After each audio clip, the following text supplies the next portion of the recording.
Hi, my friends from the Legislative Theatre Radio Group. I'm walking here,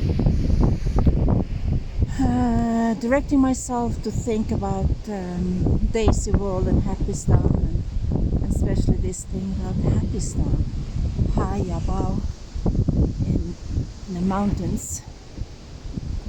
People live, but we can't reach a place called Happistan.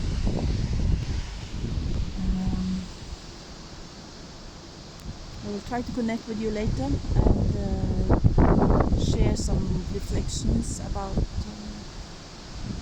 life here and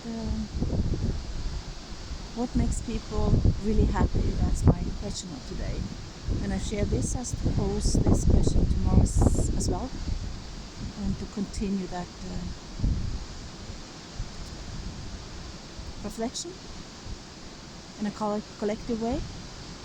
I'm here in Trollstigen, which means trolley woods, so we should talk with some trolls and pose that question, I guess.